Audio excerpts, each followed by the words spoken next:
Welcome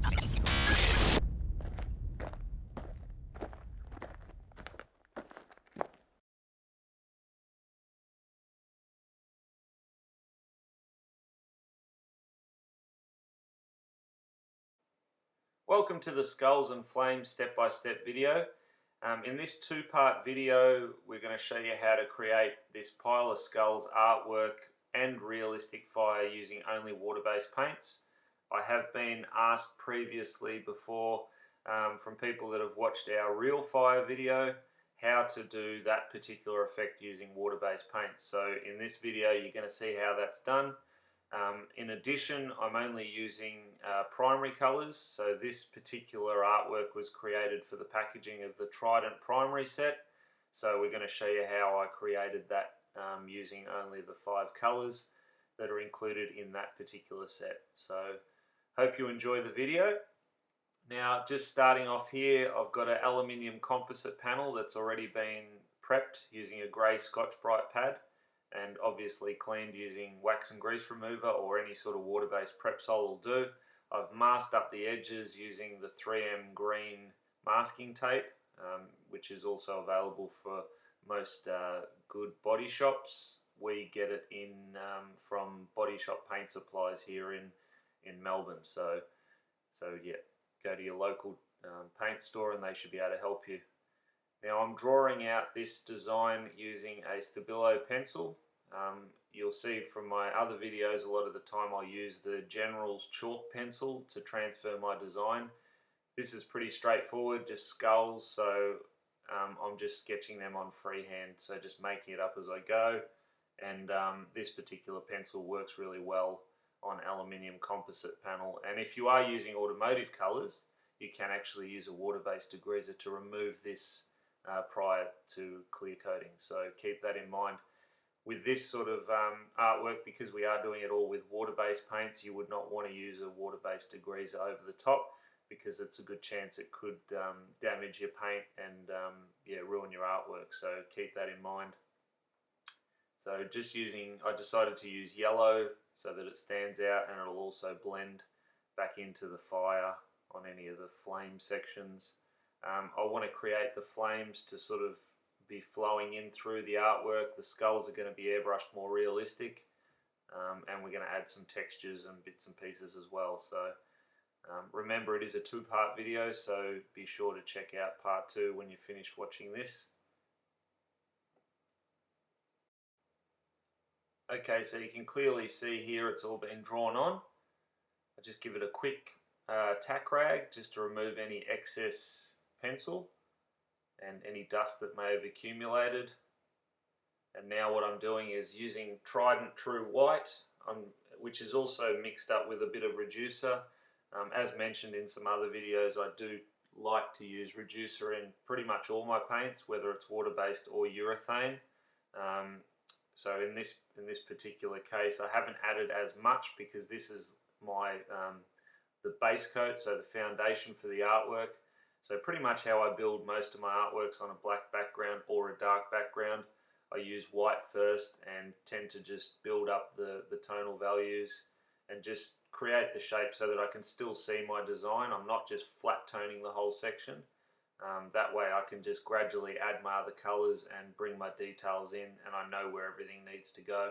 So I don't need to sketch back over the top of it as you would if you were to flat tone these particular skulls. So you can see here they are a pile of skulls, so I'm just going in and getting a white base coat on everything and just building my tone gradually, and also building up the layers bit by bit. I'm not just saturating each layer because the paint is a bit thinner. It's not going to cover as well, but I don't mind. I'd rather do numerous coats and have the paint flowing really nicely out of the airbrush rather than having a thicker paint and just trying to get it all in one hit. So everyone's different, so you know, you can use the paint straight out of the bottle, but like I said, I do like to use a bit of reducer just so that it runs nice and smooth, and you get a little bit of less tip drying and all that sort of stuff, especially with water-based products, so keep that in mind. But yeah, just mix it up to suit your needs. So everyone is different, and also depending on what airbrush you're using as well makes a difference. So I'm using my custom CM micron, so it runs a 0.23 needle, so relatively fine. So yeah, that's another reason why I do like it a bit smoother. So adding a bit more reducer does help that. So you can see here, just working that all in. Just creating that skull artwork. So you could also do these skulls so they appear as though they are totally engulfed in flames. If you were to do that, there's a bit of a different step, but in this particular video I want the skulls to be relatively realistic looking.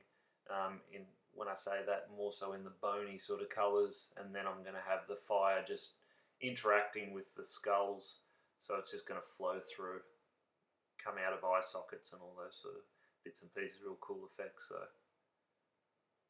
So you can see now I'm just going back over sections to brighten them up.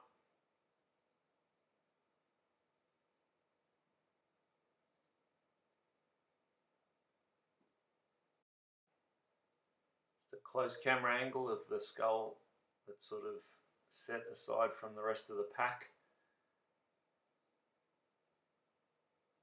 So we've got a larger pile at the bottom and then sort of tapering off. So you can see how I'm just adding that all in, getting the white on there. Now what I've done is I've actually mixed up a darker browny colour. So you can do this two different ways. I've chosen to leave a bit of white in the mix so that it has a bit of opacity. If you want this colour to be totally transparent, then I'd probably recommend adding like another tone after your white, say like a bony flesh tony colour, just to get more of a base.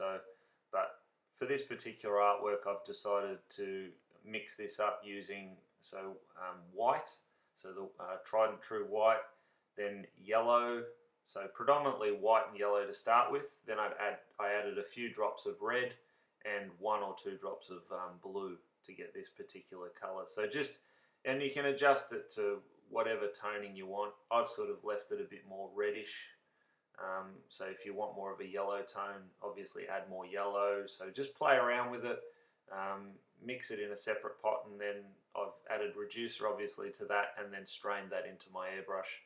At the moment I'm just using my Iwata CMC custom micron, CMC Plus, so it's got the MAC valve on the front which you can adjust the airflow.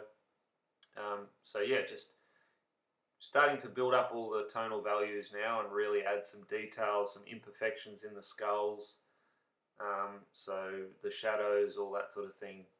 So if you wanted to mix this up, let's say as a transparent colour, you would use exactly the same colours, so your yellow, your red and your blue, except instead you wouldn't add the white. So the white is what's making it opaque. So remember, any colour that you want to turn into an opaque colour, you need to add white to that, and that's how you're going to get that opacity. So keep in mind, when adding white, it will make it more of a pastel colour. So depending on what you're going for, that's something to think about. So even detailing the eye, and just any imperfections, I'm starting to add them in now. So I'm not just colouring everything in, I'm sort of building it up and making it 3D and gradually going darker. I might jump back to a skull, rework it, add a bit more of a darker tone, but knowing that I'm going to add a darker tone at a later date, you know, I'm not too worried at this point. So I'm just trying to get as much detail in as possible and really shape the skulls and start to bring them a bit more to life.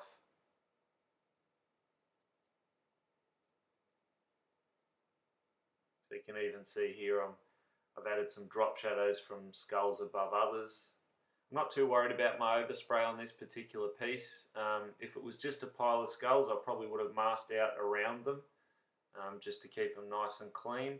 But because I know that flames are going to be flicking in and out around the artwork, the overspray is going to disappear. You're not going to notice that. So just continuing to add this colour to all the different skulls. So just pick a light source as well, have a think about where you want your light to be coming from, and then render each skull to suit that. That way you've got shapes and shadows that you can relate to and make them more three-dimensional rather than just having flat skulls. So you can see how predominantly my light source is coming from the top right. So that's meaning that most of them have a shadow casting heavily on the left hand side. Even the jawbone there, just picking all that out. Even colouring in the dark areas, just so that you've got a bit of a base there to work with, and it gives you a better understanding if you render the whole artwork using one particular colour.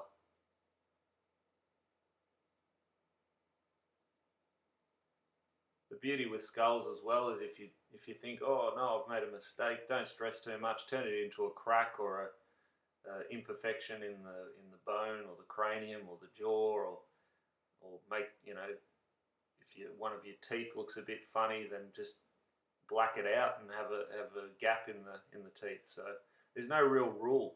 The good thing with skulls is the more uneven they are, the better they tend to look. So now just switch to the GoPro camera so you can see the coloring's a bit different, but just wanted to give you a closer look of the skull on the top here. And we missed a portion of the other skull there, but you get the idea.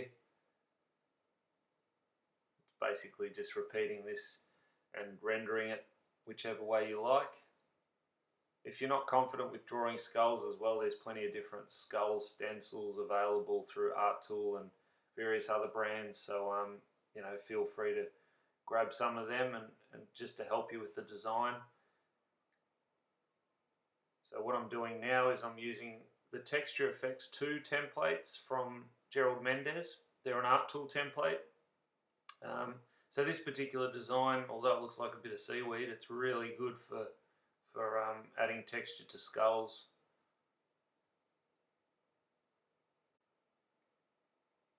So I'm just using that Texture Effects template and spraying some white through randomly on different areas of each skull. So sort of a combination of hitting the highlighted areas and even in the darker shaded areas, because once I switch to a darker color later on in the video, you'll see that I'm going to opaque over that anyway. So, and then we'll have a bit of that texture shining through in the background, because often the airbrush is a bit too smooth. So for skulls, you want to roughen it up. And these texture templates are really, really good for that, just to bring in a quick and easy method, and you can spray through. You can even use the darker tone to spray through, but in this particular example and this artwork, I'm just going to use the white. So while I've got that white, I'm going to start highlighting each skull, so just to brighten up certain areas. And like I said in a few of the other videos, I generally do my highlights before the last tone. So I just want to start to really get that sort of real bony color and bring out all the white highlights on, even on the top of the teeth there, all sorts of little areas just to pick out.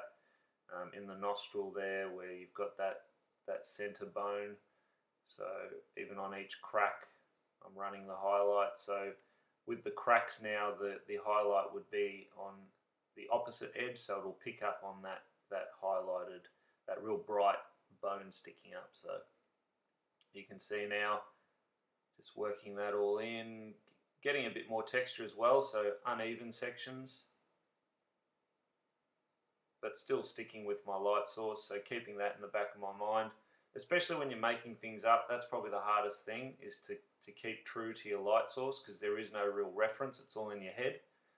So if you're not confident, like I've said before, just get yourself a reference image, or even pictures of real skulls will help.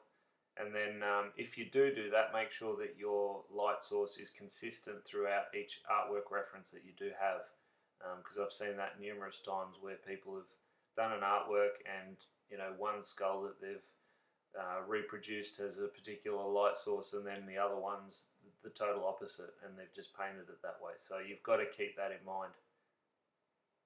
So just running that white in all the areas and picking out that eyeball there. Again, not just leaving each eye socket flat.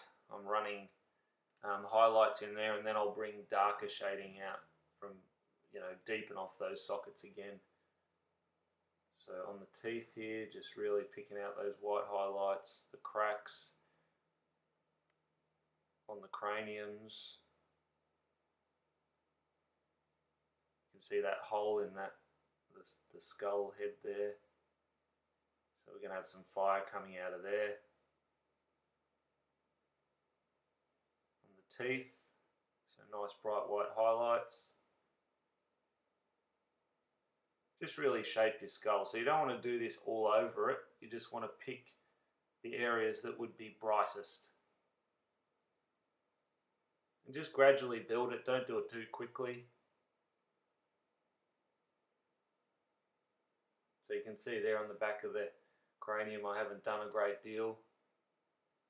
So now using the True Fire template. So this is the second degree burn set from Mike LaValle. So these templates are also available from Art Tool.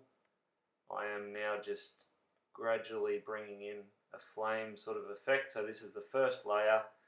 Now generally with automotive ones, when you're using urethanes, you'll make up what they call a molly orange, which is a opaque orange. In this particular video, because it's water-based paints, I've decided to mix up more of a yellow, so a sort of opaque yellow. So just working that in. So the way you mix that up obviously is just a bit of white and some drops of yellow.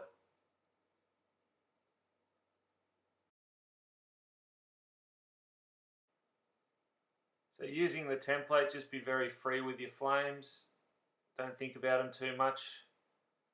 Just get a bit of a nice flow going and imagine the fire just flicking through the skulls and how it would interact. So now that we've done all of that and we've got the first layer down, we're going to switch to red and we're just going to coat over those flames. So a little bit of reducer in this red. You don't need a great deal because we want it to, reasonably cover, but it tends to cover quite easily, so you might just need 1 or 2 coats. But you can see I'm just coating over everything there. So that brings us to the end of the part 1 of this video. Hope you enjoyed it. Make sure you do check out part 2 and we'll show you how to finish off this artwork. Thanks again for watching.